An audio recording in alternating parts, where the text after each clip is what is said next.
Tonight, praising an alleged Nazi sympathizer, President Trump's nominee to be one of the nation's most powerful prosecutors, apologizing for doing just that as he faces a tough confirmation battle. Ed Martin is Trump's pick as U.S. Attorney for Washington, D.C., and he claims that he did not know the man you see on your screen, whose name is Timothy Hale Cuccinelli. He said he didn't know his history as a January 6th rioter or, as perhaps you can tell from this, an alleged Nazi sympathizer. Now Martin says, quote, "I'm sorry. I denounce everything about what that guy said, everything about what the way he talked, and all as I've now seen it."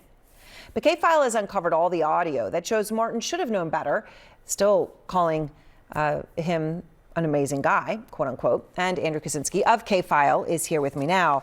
So, Andrew, this is Trump's pick to be U.S. Attorney for the District of Columbia. It's a really important job. Ed Martin distancing himself now from this alleged Nazi sympathizer who obviously sported that Hitler mustache there. But he had repeatedly praised this individual in the past. What did you find? Yeah, he's apologizing now. He says he wasn't aware of the full extent of his comments, but the audio that we found really sort of directly or appears to directly undermine that, because we found on multiple podcast interviews they actually discussed this guy's alleged views. They even brought up that mustache that everybody just saw. And they discussed it. They really sort of almost dismissed it. Take a listen to them talking about it here. And in your case, they used your phone and took a photo and leaked a photo to say, look, these people, MAGA people, are anti-Semitic.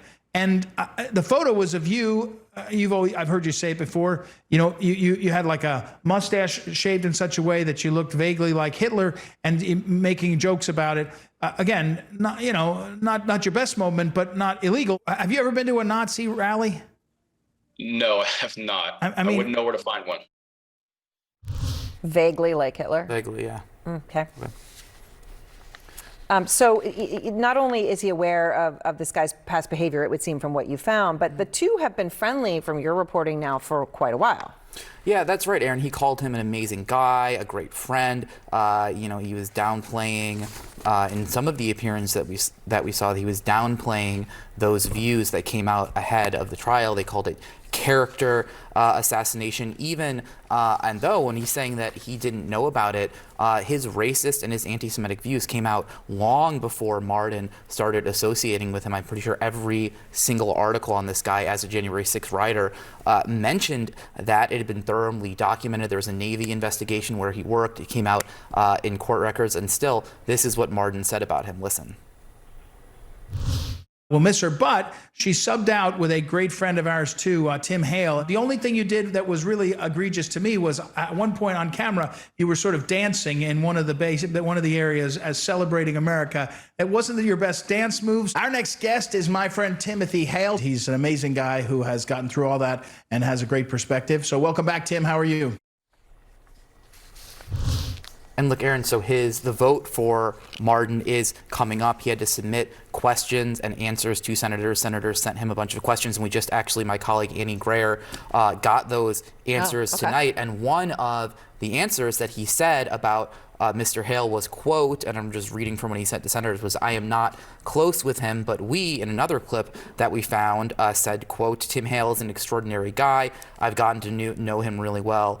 I'd say we're friends over the last few years. So now I'm not close with him, but before he said got to know him really well. And extraordinary guy, yes. Extraordinary guy. All right. He is also under scrutiny for failing to initially disclose about 200 media appearances. As we're talking Ed Martin, who's up for this important position. Washington Post found more than 150 of those 200 that he failed to disclose were with Russian state media.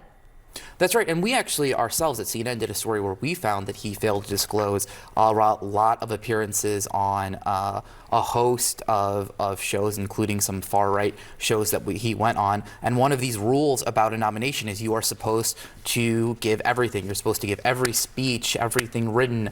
It's actually really pretty invasive in that they want to examine everything that you've said. Now, 5 days before he submitted his paperwork to the Senate Judiciary Committee in late March, the episodes of his podcast, his Apple Podcasts and Spotify, were made unavailable. That's according to what a source told us who was familiar with the review process for the committee. Now, CNN, we saved all of those actually long before that they were removed. And one of the episodes we found was him, and this sort of shows what he might do as in his position as an assistant attorney general. They said one of the files that we found was him suggesting that anybody who investigated Donald Trump in 2024 should be charged under the RICO law. That's a law that was used to previously investigate the mafia. He said that it was sort of a collusion to bring Donald Trump down. Listen to him here.